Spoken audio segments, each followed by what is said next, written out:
What's up, Geeks and Gamers? It's Odin coming back with a video, and today my voice is finally starting to be on the mend just a little bit, but we do have some box office news, which of course leads off with Encanto, which though it did come in at #1 this weekend, did find itself with an incredibly pathetic $70 million worldwide opening. And this being a Disney animated film, this being a worldwide release, not a very good start for a film that had a massive budget, as almost all Disney films seem to have nowadays, and very much indicative of the fact that this movie likely will be yet another major box office flop in the hands of Disney. Before going any further, though, into Encanto and also the prospects of Ghostbusters Afterlife, please make sure that you smash that like button and that you're subscribed to the channel with that bell notification on. That way you know every time a new video or live stream goes live on the channel. So, of course, the big news, of course, deals with Encanto from Walt Disney, making $27 million in its opening weekend. So that's not including what it's already made so far up through Thanksgiving. So right now, the total domestic for that film is $40.3 million. Ghostbusters Afterlife in its second weekend had a very impressive 44% drop. So again, not including the money it made over its domestic holdover through Thanksgiving week. So that film is now up to $87.7 million domestically. So still going very strong, looking and going in a very good direction. A film that does not have to make nearly as much money as a film like Encanto needs to make. And that, I think, of course, is one of the many wise decisions that Sony seems to have made with various projects that they've had this year, because they have probably been one of the more successful of the studios because of how little they've spent on some of their projects and how much return on their investment they've made in certain cases. Venom 2 being a great example of that, where they've made already a net gain of over $110 million. So again, not a lot of other studios, Warner Brothers and Disney most especially, cannot claim that whatsoever. It really is honestly pathetic to see just how little money those films with giant budgets are truly being able to make. And I know that there's some people out there trying to say, well, you know, they're still the highest grossing films of the year. Yes, but if you just ignore the fact that they cost a lot of money and you ignore the fact that Disney has been doing this for a very long time, yeah, you could say that. But guess what? Reality is that you can't ignore those things, and those things do have an impact on whether a film makes money or not. And whether a film makes money or not is pretty important down the line, not just for whether a film gets a sequel or not, but also how much money gets put into the franchise going forward and how much faith in the franchise has going forward as well. So Ghostbusters Afterlife also doing very well in its second weekend, though it is definitely a situation where the film could still theoretically have the point of not breaking even, but it's definitely looking more and more like a good scenario for that movie if the hold especially continues to be that strong from week on to week on. We also see, of course, Disney's Eternals, again, another massive, what's going to be a massive financial failure and flop here, because the film, just as I expected, and I've been saying this for a couple weeks now, has not been performing nearly as strongly in the international market as some other initial numbers seem to have indicated. So this film already is going to be the lowest grossing of the MCU domestic films to come out this year.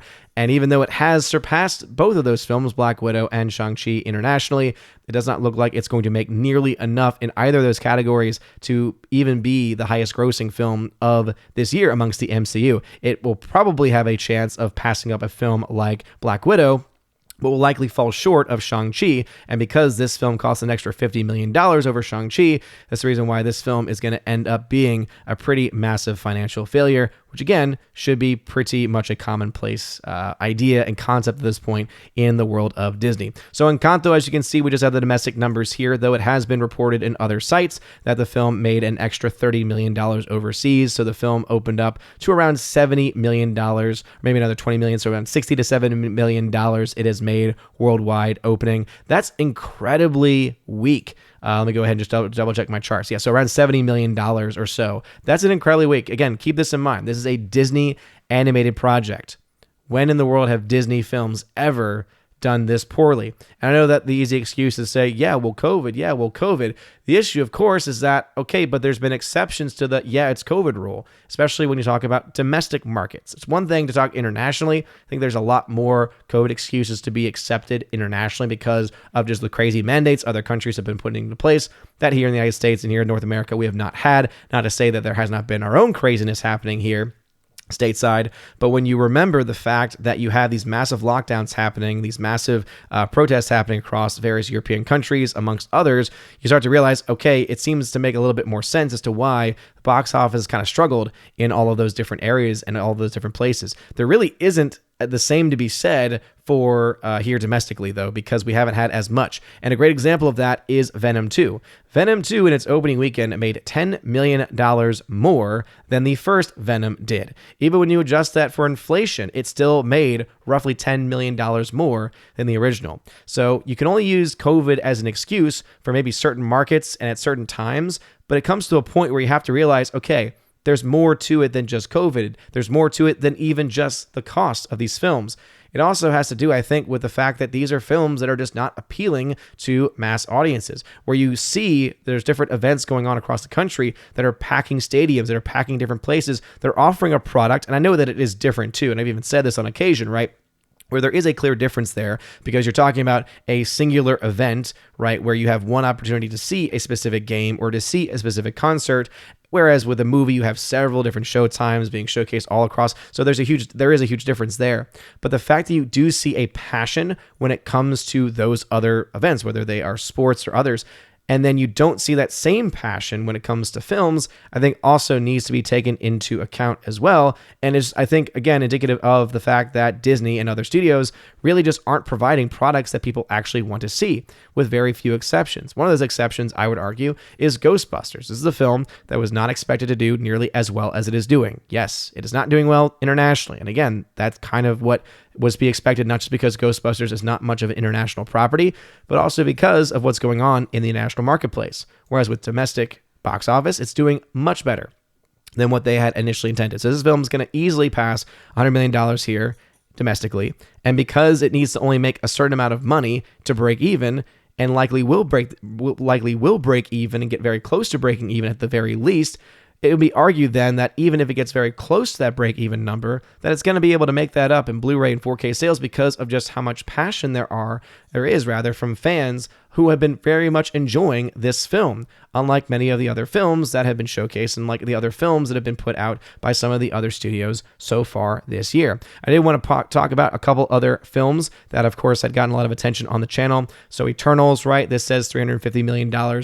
This actually has not updated its international numbers as of yet. So according to at least Scotty Boy Mendelsohn, you all should know who Scotty Boy Mendelsohn is at this point in time. When it comes to Eternals, that film is currently at $368 million worldwide. So again, still not a very strong showing for that movie. Still likely going to be a flop and lose money, which has been very much kind of the main end game, or I guess you could say kind of par for the course, what basically has been the trend of Disney films as of late. All the while, you have films like this that are failing. You have Dune, which people have been still fighting me on this. This is at around $375 million worldwide now. So again, not adding a whole lot, $4 million because of domestic and all international numbers. And people are saying, oh, just wait until it comes out in Australia with all the craziness going on there. You just can't tell me that this film is going to make another, $30 million it needs to make to break even. It needs to make around $412.5 million to be able to break even. I just don't see that happening even from those other countries that have not yet been released. All the while, I am still incredibly surprised that No Time to Die is a film that just does not seem to want to die, because according to the box office reports from the international numbers especially, this film has not done much at all domestically compared to other films, but internationally, this film has now crossed $755 million, meaning, technically speaking, No Time to Die is profitable. It has broken even with $3 million in net profit, and they expect the film to make even a bit more as it continues to be out. Now, there are, of course, people out there who say and argue, yeah, but it really needs to make $800 and $900 million to break even. And those are all based on different numbers and all, based on different metrics. The issue is that it's not based on what has been reported. So as far as the actual official reported box office, the actual official reported budget, typical marketing costs, things like that, not taking into account some of the other deals or tax breaks that they may have had as well. I mean, when you start to dive down the rabbit hole of just, how much a movie actually makes, just looking at other things other than box office, you just dive into the weeds and you can just get lost there, and it's almost impossible to tell. But looking at the pure box office, it is clear that No Time to Die has done a lot better than a lot of people, myself included, ever expected that it possibly could. And so even though the film is not very good, it is still something that is worth talking about nonetheless, especially since for some reason, people in the international marketplace, for some reason, wanted to go see this movie. But anyway, those are all the films I want to talk about today. So what are your thoughts about this? Obviously, there were some other films that came out. So if you want to hear more about that, check me out over at OMB Reviews on YouTube, Odyssey as well, and also on Rumble. And I will do a fuller breakdown of all the other films and pretty much all the films that have been released, breaking down further these numbers and some projections for a couple of these movies as well. Anyway, what are your thoughts? Let me know your thoughts about this in the comment section below. If you like this video, smash that like button. It really does mean a lot. You're all amazing and beautiful people. Hope you all have a wonderful rest of your day. And as always, God bless.